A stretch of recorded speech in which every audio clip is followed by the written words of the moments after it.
one of the parts of the show that I enjoy the most is when we sit down and have a conversation with our own reporters.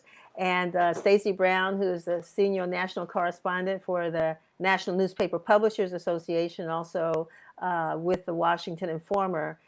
Glad to have you on with us. Stacy, how are you?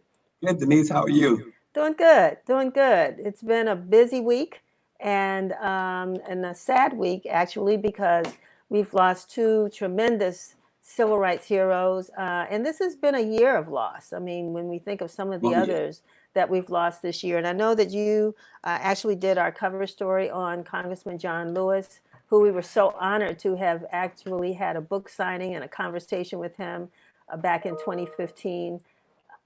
Stacy, give us some memories, give us some experiences and some thoughts that you had with Congressman Lewis. Well, first of all, I was going to say, I was noticing all of the great pictures and the memories that the Informer had posted. I know he did some things with you, and I think that's my echo, and I apologize. But, I had a chance to see him on a few occasions, and it was almost like, see, if you're a big, say, music fan and you're a Beyonce fan and you see Beyonce, you meet Beyonce, I would imagine that it would be the same if you had met John Lewis. I And called not him a rock because, star. yeah, He yeah, was a rock and not star. because he was by any means did he portray himself as that. Right. Um, when you think about all of the Congress people that have come, that are there now, that have come before him and during his time, Maxine Waters talked about her 30 years with him. Um, but you cannot find a more humble individual in that role, especially being so revered. So one of the striking things about him is that if you shared the room with him, he gave you your space. You worried about giving him his space. He gave you your space. Mm-hmm. Mm-hmm. I remember the one of the last times I saw him actually was back in January. I mean, I'm sorry, December. He and Michael, that worked for him, made his way over to the Shiloh Baptist Church for Juanita Britton's Black Gift Show, or I should say, holiday gift show. And folks would, they're shopping up a storm, buying items, and all of a sudden they look to the right, and there he was. And for I think the entire time, people were stopping to take pictures with him, and he loved it. He loved people. He loved Yeah. people. Well, one of the lasting memories will be his dancing. Yes, I've seen yes, those videos, yeah, but it was the epitome of John Lewis because there was no putting on airs. right. He if the mood struck, if it was the right thing to do, you can count on him. As he said, getting in good trouble. No question. So his he will be laid help me with the word in state at the U.S. Capitol next Tuesday. Monday, Can you Monday? Can you Monday, give us some one details on thirty. that? Yeah, Monday at 1:30.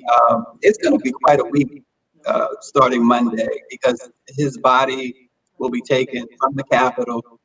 They will take him to Alabama. We will indeed go back. They will take him back to the Pettus Bridge, which is going to be pretty amazing.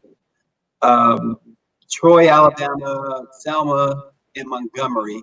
Uh, they will have viewings in all of those places. Now, what's interesting about it too is his family is requesting that anybody who attends these viewings that they have mass. He respected. You mentioned the president at the top of this, but John Lewis really, really respected the boundaries that COVID-19 presented, and was really a champion of being safe. And Mm-hmm. so the family is carrying that out by whether it's indoor, because they're going to have indoor and outdoor services for him. Right. And so they are requesting that whether it's indoor or outdoor, they want everyone to be safe, honor him that way by wearing a mask. He's going to be, the funeral will be at Ebenezer Baptist Church in Atlanta on Thursday. I believe, and we have to double check this, but the time will be 2 p.m. Eastern time.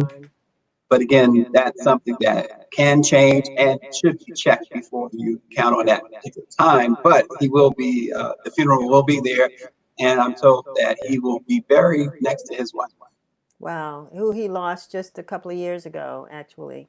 Yeah. Yeah. Well, Stacy, I thank you so much. And we didn't get to did not get to talk about Reverend Vivian, CT Vivian, and of course Dr. Lowry. But I think, as we go down the road and really reflect on some of their messages, especially as it relates to this upcoming election and the issues confronting Black America, particularly.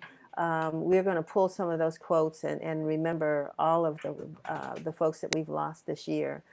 Thank you so much for being with us. It's a privilege. And we'll talk to you soon.